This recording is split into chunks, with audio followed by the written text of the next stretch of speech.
আসসালামু আলাইকুম, সবাই কেমন আছেন? আলহামদুলিল্লাহ আমিও ভালো আছি। এই যে আজকে আমার ব্লগ মূলত এই তিনজনকে নিয়ে। আজকে এই তিনজনের সাথে আপনাদেরকে পরিচয় করিয়ে দেব।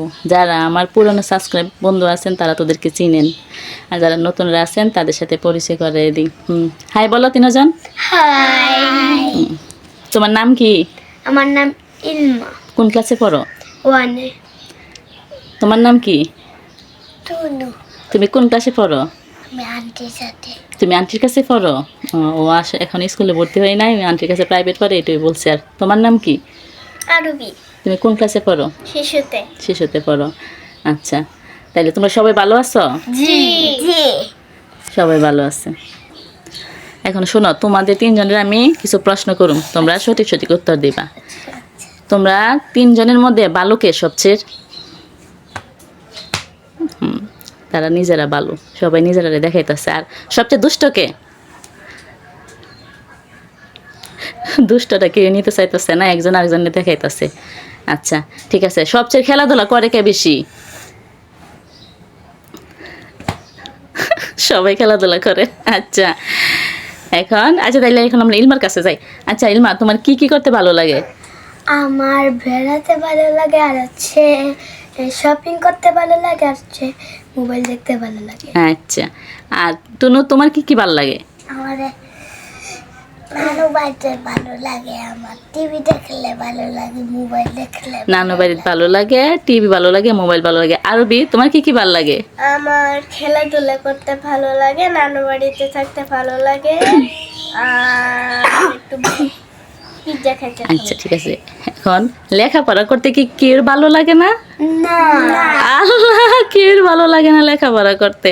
খেলাধুলা ভালো লাগে, আর ঘোরাঘুরি করতে ভালো লাগে, টিভি দেখতে ভালো লাগে, আর মোবাইল দেখতে ভালো লাগে, আর ইলমার পিজ্জা খেতে ভালো না, পিজ্জা খেতে ভালো লাগে, বার্গার খেতে ভালো লাগে।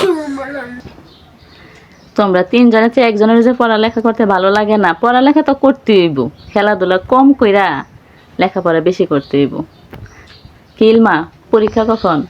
পরীক্ষা কালকে। কালকে দেখে পরীক্ষা পড়োনি ভালো কইরা? জি। আর তোমার তো পরীক্ষা নেই, তুমি এখনো ভর্তি হইছো না, জানুয়ারিতে ভর্তি হইবা। তুমি? তোমার পরীক্ষা আছে শিশু ওয়ানে? আছে ওয়ানে পরীক্ষা আছে, শিশুতে পরীক্ষা নিব না, হইলে লেখা।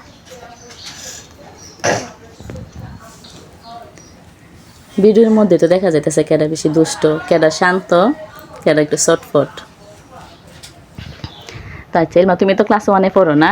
তুমি ক্লাস ওয়ানের একটা ছড়া বলো। ইতল বিতল সুফিয়া কামাল, ইতল বিতল গাছের পাতা, গাছের তলায় ব্যাঙের ছাতায়, বৃষ্টি পড়ে ভাঙের ছাতা, ডুবাই ডুবে ব্যাঙের মাথা। টুনু, তুমি একটা ছড়া বলতে পারবা? সরা আটা গাছে টুটা পাখি, গালিম গাছে মাও, একটু যাবি তবু কথা কোনা কেন বউ। মাশাল্লাহ মাশাল্লাহ। টুনুর নিচে দুইটা দাঁত পড়ে গেছে 5 বছরে, সবার পরে 7 বছরে, টুনুর খুঁজছে 5 বছরে। দাঁতের ফাঁকে দিয়া কথা বের হয়ে যায়। আরবি, তুমি একটা ছড়া বলো। ট্রেন শামসুর রহমান বক্তব্য, ট্রেন চলেছে লাড্ডু পরে, ওই ট্রেন চলেছে ট্রেনের বাড়ি করে। ফুলের উপর বাসনা বেঁচে। তো আজকে তো সবাই দেখলেন, আর তিনজনে নিয়ে কিছু কথা বললাম। এখন আমি বললা দিই কেডা কিরকম, কে কারো দোষে তো কেউ নিজে স্বীকার করতে চাইল না, সবাই নিজেরা বলছে যে ভালো। এখানে সবচেয়ে দুষ্ট এই যে উনি টুনু দেখেন, আর সবচেয়ে শান্ত আরবি, আর সবচেয়ে জিদ্দি ইলমা। যেটা বলবো সেটাই করব, কোনো উপায় নেই, না করতে পারলে চিল্লাচিল্লি। তো ওই সে জিদ্দি, ও দুষ্ট, আর এই যে শান্ত। কি দুষ্টামি। তো সবাইকে বাই বাই বইলা দাও। আজকের মতো আমরা এখানে ব্লগ শেষ করে দিই। বাই, আল্লাহ হাফেজ। আল্লাহ হাফেজ। আল্লাহ হাফেজ।